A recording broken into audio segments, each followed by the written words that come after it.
Hey everyone, my name is Jenna and this is my literacy journey. So the earliest memories I had of reading and writing came before I started school. I remember my mom teaching me how to write my name on the lined newspaper print and just really going over and over that until I finally got it down.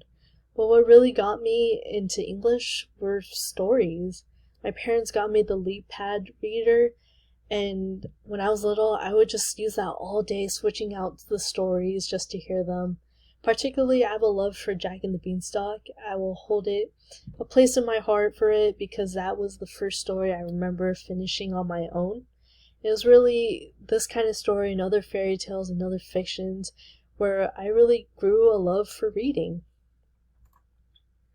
When I started school, my mom told me that my first grade teacher said that I can't read, and I don't know what she meant by that, but my mom got mad because she said that's all I wanted to do. I didn't want any toys or games when we went to the store. I wanted books.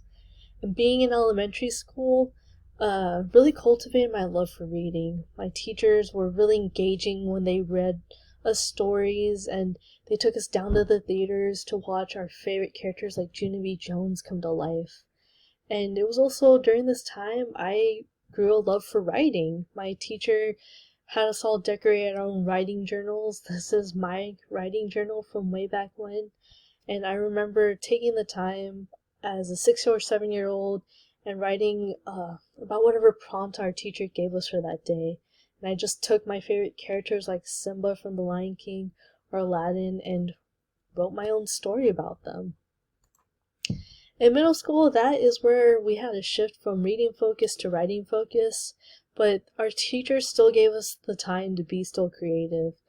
We wrote more formal opinionated essays, but we still were able to write our own autobiographies, works of fiction, and I even wrote my own children's book during this time. Middle school was also where I had Mrs. Oblana. She was my 6th grade English teacher and the first Filipino teacher I had. I remember in class she really paid $50 to the kid who read the most pages of books by the end of the year. And honestly, I didn't win, but I was just glad that even if English became more formal about reading and analyzing text, she really still tried to create this love of reading for the non-fiction works in us. Um, and even though like English was for 2 hours in this time, it was still a lot of fun. She really gave us the space to be creative in the work we did. And it was here where I decided I wanted to be an English teacher. And I knew if I was going to be like any teacher, I really wanted to be like her. In high school, my love for English sort of died down, not because of what we were learning, but because of the teachers. They just took the excitement out of the stuff we were reading. It became all about long-winded essays that seemed to focus on what my teachers wanted to argue rather than what I wanted to argue. Senior year, I just remember I was doing badly on my essays, and it wasn't for the lack of trying. It was more of I just couldn't figure out what argument my teacher wanted. And the thing that got me the most was where were the stories of my people? I spent years learning about American literature and reading some old people's stories, but I was just very curious about where were the stories of Filipinos and what did they have to offer. So, why did this all matter? Sorry. So, in college, actually, I knew I wanted to be an English teacher, but going to UCSD was not made for potential teachers. I was afraid to take English courses because I didn't really trust in my abilities to write essays after high school or to read long-winded texts like Chaucer. But as college went on, I wasn't so afraid because I learned that writing an essay was like telling a story. Both have a purpose and a message that the author wants the audience to know, and they convey that message through a certain beginning, middle, and end. And it was in college where I actually learned that my opinion mattered, and as long as I was able to back it up with evidence and clearly get that out, I was allowed to tell it. And with great help from all my TAs and professors, my writing got stronger until I got practically all A's on my essays. So why am I telling you all this? Why does this matter? Well, this is my story, and I believe that storytelling is what makes the English subject. We learn how to read and listen to stories so that one day we can learn to tell and write them. Be it through a children's story, formal essay, or grand speech, I think there's a story in there that every writer or speaker feels like the audience should know.